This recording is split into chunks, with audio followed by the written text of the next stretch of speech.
Early 1940, the US Army Ordnance Department sits down to hash out what will become the M4 Sherman tank, and they're not starting from scratch. They've got an engine already sitting on the shelf, the Continental R975, a 9-cylinder radial originally designed to keep aircraft buzzing through the sky. You might wonder why anyone would stuff an airplane engine into a 30-ton steel box on tracks. The answer's simpler than you'd think. It was available, it was reliable, and more importantly, American factories were already churning them out by the thousands. The R975 had been powering everything from Boeing Stearman trainers to Seversky P-35 fighters since 1936. Continental Motors had perfected the air-cooled radial design, and the Army knew it could deliver around 400 horsepower without exotic materials or finicky maintenance schedules. But here's where the engineering gets interesting. The moment they decided to adapt this aviation power plant for ground combat, they accidentally stumbled into something brilliant. Aircraft engines of that era were designed with fuel flexibility baked into their DNA, because military aviation already faced unpredictable supply situations. The original R975 ran on 87-octane aviation gasoline, but its robust design meant the basic architecture could tolerate fuel variance. The cylinders were arranged in a radial pattern around a central crankshaft, each one firing in sequence to create smooth power delivery. This layout wasn't just about compactness. It meant that heat dissipation was excellent, and the engine could handle the thermal stress of burning different fuel grades without grenading itself. Engineers at Continental realized that with relatively minor carburetor adjustments and ignition timing tweaks, the same block could run on everything from standard 80-octane motor gasoline to high-octane aviation fuel. By August 1940, when the Army officially blessed the R975 for tank duty, they'd already tested it on multiple fuel types at Aberdeen Proving Ground. The trials weren't glamorous, just engineers with clipboards watching temperature gauges and listening for detonation knock while switching between fuel drums. What they discovered was that the engine would run on damn near anything flammable you poured into it, though performance obviously varied. On 80-octane gasoline, it produced a solid 350 to 400 horsepower. Bump that up to 91-octane aviation gas and you'd see closer to 460 horses, along with better throttle response and less carbon buildup. This wasn't some magical breakthrough. It was practical engineering driven by one hard reality. The Army knew that any future war would be a logistics nightmare. Fuel convoys get ambushed, supply depots get bombed, and tanks don't stop needing fuel just because the quartermaster's having a bad day. If your tank could only run on one specific fuel blend, you were building a 30-ton paperweight the moment that supply line broke. But if your tank could limp along on whatever fuel the nearest truck, aircraft depot, or captured enemy stockpile happened to have, that's the kind of flexibility that wins campaigns. The R975 was a solid start, but by mid-1941 reality hit hard. Continental couldn't build engines fast enough to meet the exploding demand for tanks. The Army had initially planned to produce maybe a few thousand Shermans, but after watching Panzers slice through France in 40 days, those estimates got multiplied by 10. Suddenly, the Ordnance Department faced a crisis. They needed Sherman production to skyrocket, but engine manufacturing was the bottleneck, strangling everything.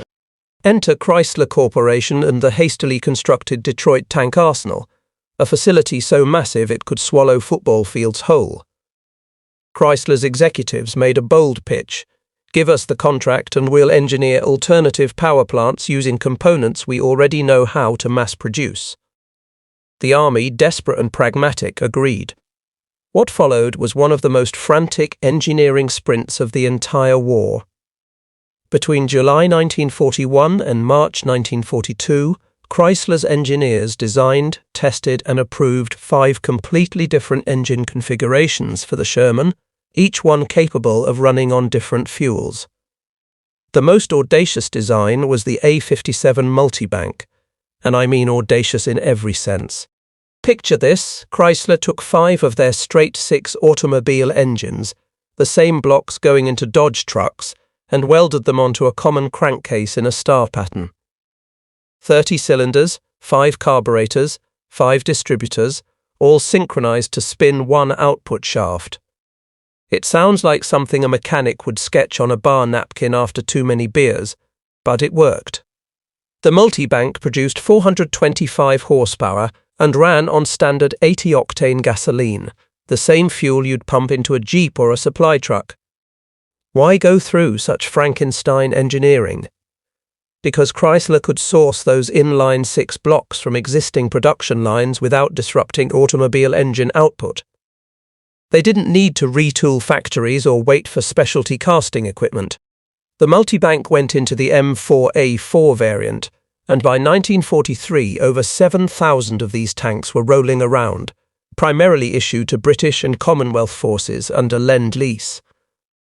British crews nicknamed it the Sherman Firefly chassis when they mounted their 17-pounder guns on it, and those multibank engines kept running on whatever petrol the Royal Army Service Corps could deliver.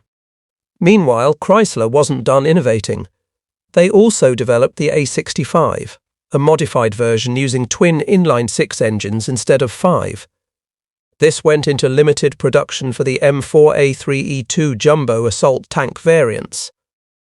Then there was Ford's contribution, the GAA V8, an aluminum block aircraft engine derivative that produced a robust 450 horsepower and became the eventual standard for late-war Shermans.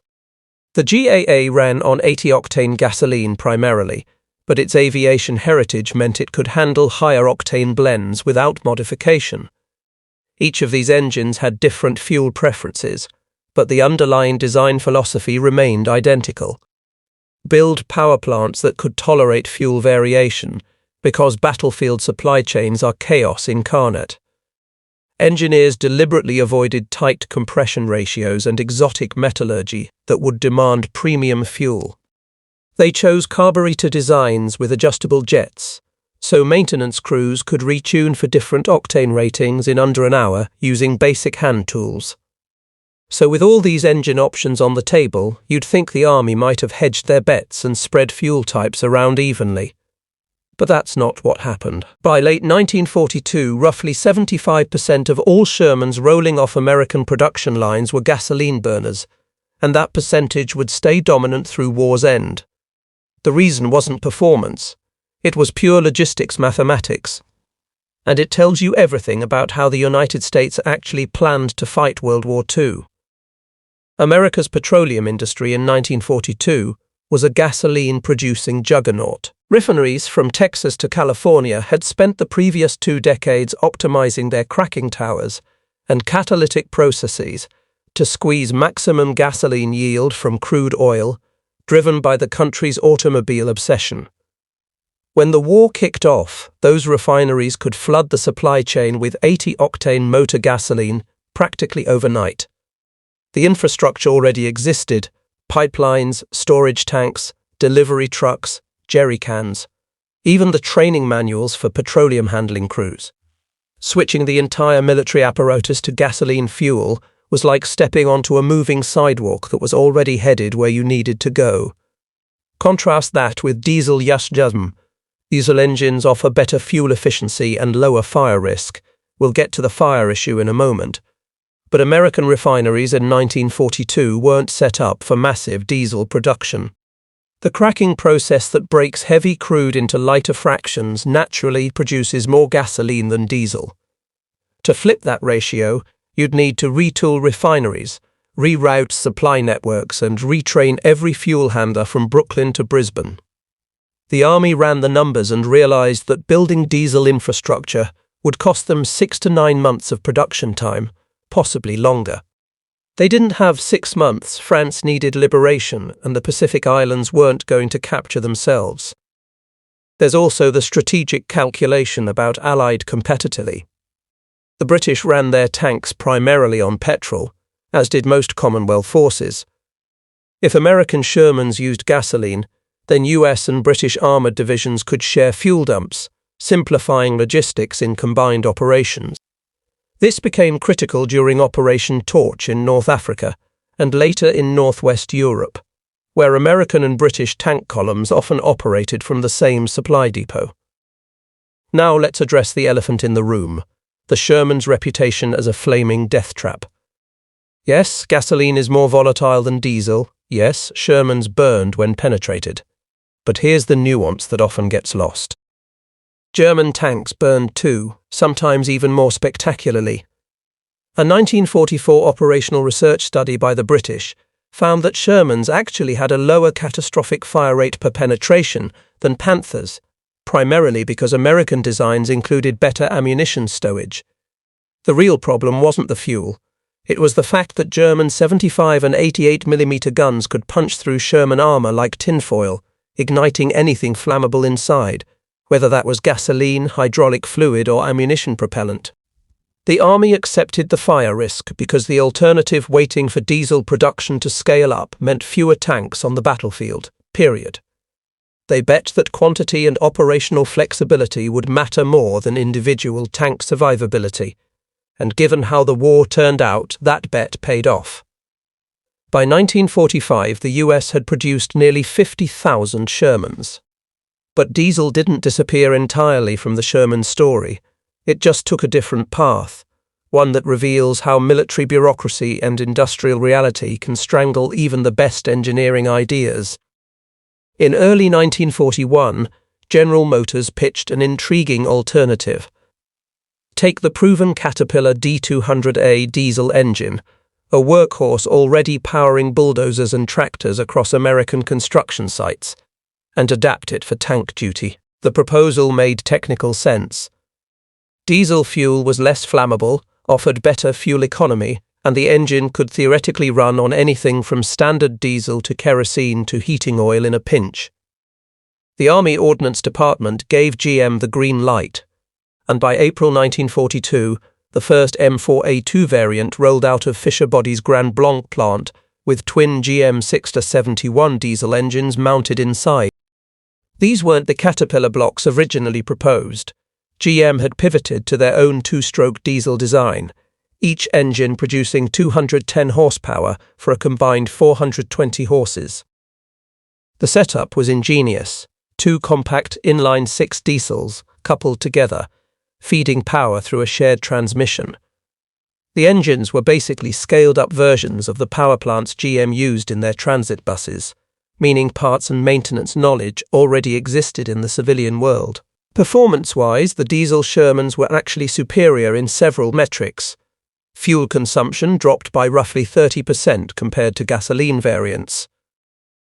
An M4A2 could travel about 150 miles on a full tank, versus 120 miles for the gasoline M4A1.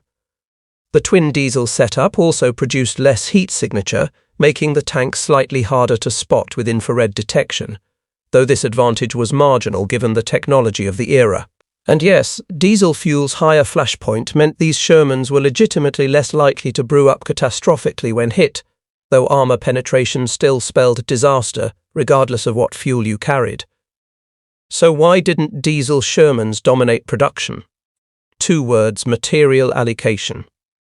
The GM diesel engines required specialized fuel injection pumps manufactured from high-grade steel alloys, the same materials desperately needed for aircraft engines, submarine components, and 1,000 other military priorities. In January 1943, the War Production Board ran an analysis and concluded that every diesel Sherman built meant delaying production of other critical equipment. The math was brutal. You could produce 3 gasoline Shermans in the time and material cost of 2 diesel variants. Consequently, the Army made a hard choice.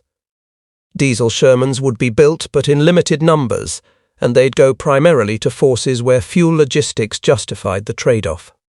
The US Marine Corps became the largest American operator of M4A2 diesels, eventually fielding about 750 of them in the Pacific Theater. The reasoning was straightforward. Pacific Islands had 0 existing fuel infrastructure, everything had to be shipped in via Navy tankers, and diesel fuel was safer to store on ships and beaches where Japanese artillery and air attacks were constant threats. The Marines' M4A2s saw action from Taraba in November 1943, through Okinawa in 1945, and maintenance reports consistently praised their reliability and fuel economy. The other major recipient was the Soviet Union through Lend-Lease. The USSR received approximately 4,000 M4A2 diesels, and Soviet tank crews actually preferred them over gasoline variants. Soviet logistics already ran heavily on diesel for their own T-34s, so American diesel Shermans could tap into existing Red Army fuel networks without creating supply headaches. Here's where the Sherman's fuel flexibility moves from theoretical engineering to actual field capability, the ability to run on aviation gas when regular fuel supplies went sideways. This wasn't some accidental bonus feature, it was deliberately designed into the engine management system, and understanding how it worked requires looking at the surprisingly simple mechanical tricks that made fuel switching possible without ripping the engine apart. The Continental R975 and Ford GAA engines both used updraft carburetors with replaceable metering jets, essentially brass nozzles with precisely drilled holes that controlled fuel flow into the intake manifold. These jets were sized for 80-octane gasoline under normal conditions, creating the right air-fuel mixture ratio of roughly 15 parts air to 1 part fuel. But aviation gasoline, whether 91-octane or the 130-octane blends used by fighters and bombers, has different combustion characteristics. Higher octane fuel resists pre-ignition and detonation, meaning it can handle higher compression and more aggressive ignition timing without knocking the engine to pieces. When a Sherman needed to run on aviation gas, the maintenance procedure was straightforward enough that a trained crew could manage it in field conditions. First, you'd swap the main metering jets in the carburetor for slightly smaller ones, usually stepping down by 2 jet sizes, which reduced fuel flow by about 8 to 10%. This leaner mixture prevented the engine from running too rich on the denser, higher-energy aviation fuel. Then you'd advance the ignition timing by rotating the distributor housing clockwise approximately 4 to 6 degrees. This earlier spark gave the slower-burning high-octane fuel adequate time to combust fully before the piston reached bottom dead center on the power stroke. The entire conversion took maybe 45 minutes if you knew what you were doing, and the result was actually a performance boost. Shermans running on 100-octane aviation gas could produce an extra 50 to 60 horsepower, pushing total output from around 400 horses up to 450 or 460. Throttle response sharpened noticeably, and the engines ran cooler because complete combustion reduced carbon buildup and exhaust gas temperatures. Ordnance Technical Manual TM 9759, issued in July 1943, included explicit instructions for aviation fuel conversion, complete with jet-size charts and timing specifications. There was a catch, though. You couldn't just flip back and forth casually. Running high-octane fuel with jets sized for regular gasoline would flood the engine and foul the spark plugs within a few hours. Conversely, running 80-octane gas with the lean jets and advanced timing meant for aviation fuel would cause severe detonation, knock potentially cracking cylinder heads or blowing piston rings. The conversion had to be deliberate and complete, and you needed to stick with whatever fuel type you'd configured for unless you were prepared to spend another hour swapping jets again. Interestingly, the Sherman could also run on lower-grade fuels in emergencies, though this required the opposite adjustments. If you found yourself stuck with 72-octane fuel, common in some captured German stockpiles, you'd install richer jets and retard the timing to prevent knock. Performance suffered, dropping to maybe 320 to 340 horsepower, but the tank would still move, and moving beats sitting dead in hostile territory every single time. Some field manuals even documented running Shermans on a 50-50 blend of gasoline and kerosene, though this was considered a desperation move that would gum up the fuel system within a few hundred miles. All this engineering flexibility would have been purely academic if battlefield conditions never actually forced crews to mix and match fuels. But North Africa and Northwest Europe turned Sherman fuel logistics into a masterclass in organized chaos. These weren't laboratory tests. These were sweating tank crews making do with whatever fuel the supply trucks could scrounge, often under fire, and the results proved that the multi-fuel concept was worth every hour of engineering work poured into it. Operation Torch, in November 1942, dropped American armor onto North African beaches where nothing resembling proper supply infrastructure existed. The initial landing at Casablanca saw M4A1 Shermans rolling off transport ships directly into combat, and within 48 hours fuel became the critical constraint. The original plan called for establishing fuel dumps fed by tanker ships, but German air raids and rough seas delayed several tankers by 3 to 4 days. Meanwhile, tanks were burning through their 175-gallon fuel capacity, fighting Vichy French forces around the beachhead perimeter. What saved the situation was an unexpected stroke of luck.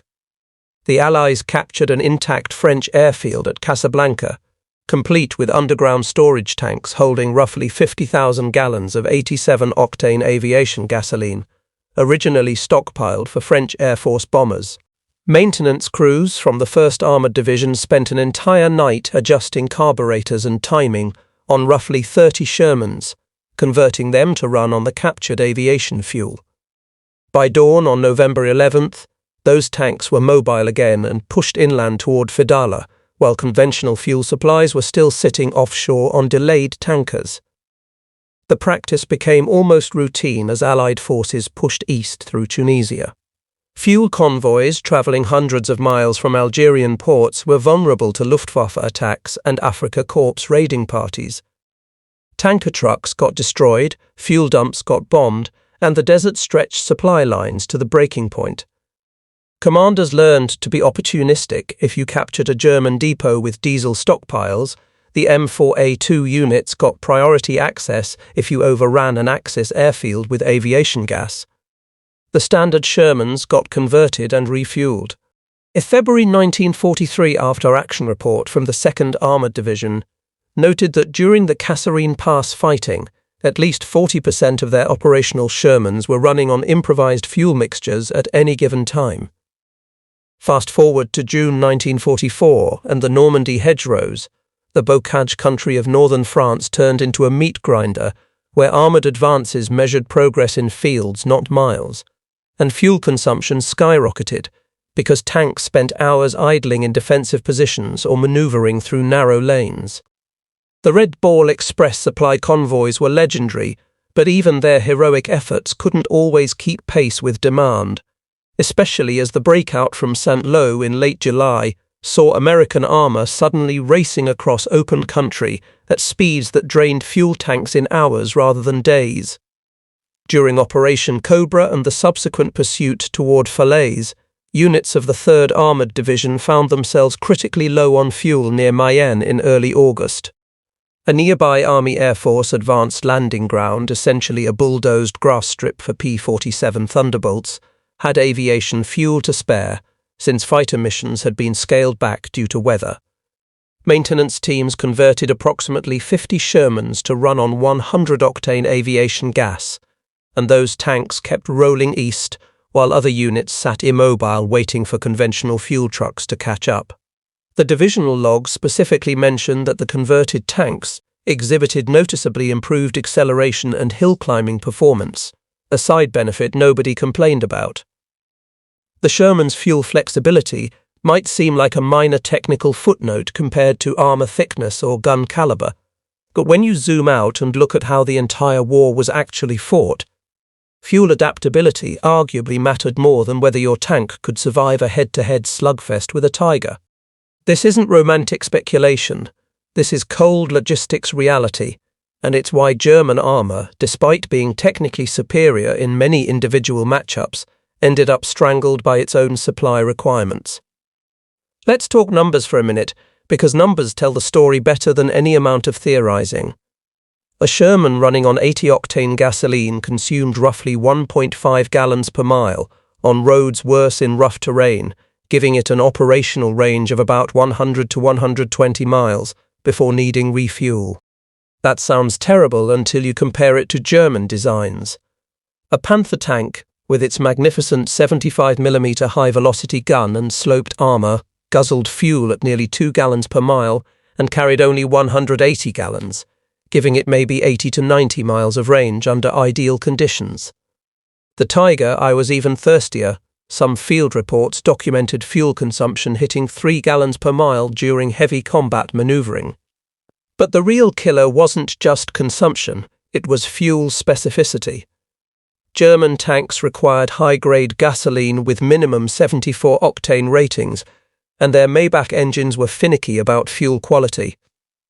Feed them contaminated or low-grade fuel and you'd get vapor lock, detonation problems or complete engine failure within hours.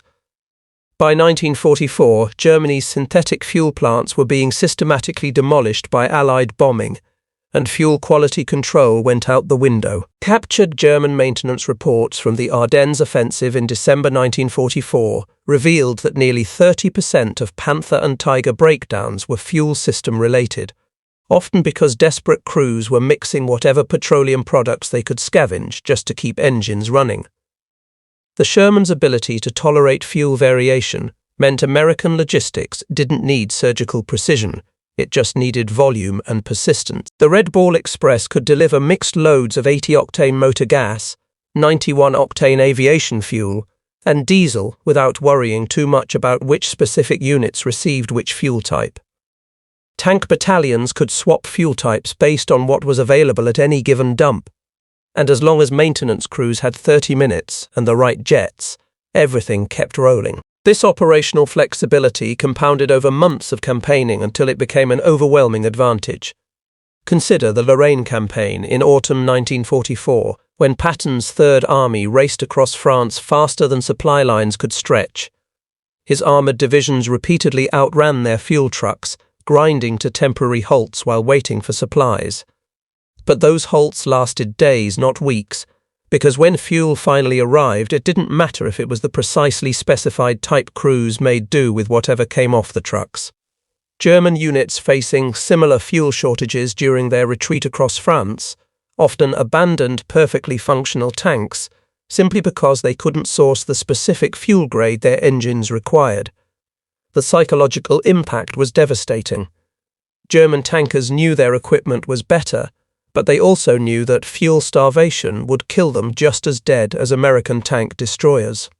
Post-war analysis by the US Strategic Bombing Survey concluded that German armoured effectiveness declined by roughly 40% between June 1944 and March 1945, with fuel shortages accounting for nearly half that degradation. Meanwhile, Sherman availability rates actually improved during the same period as supply networks matured and crews mastered fuel switching procedures. The tank that could run on anything beat the tank that could only run on premium every single time. The Sherman's multi-fuel philosophy didn't end when the last Tiger surrendered in May 1945. It became a blueprint for how militaries thought about ground vehicle power plants for the next 3 decades. And echoes of those design choices still resonate in modern military doctrine. The lessons learned from watching Shermans chug along on whatever fuel happened to be available fundamentally changed how engineers approached the eternal tension between performance optimization and operational flexibility.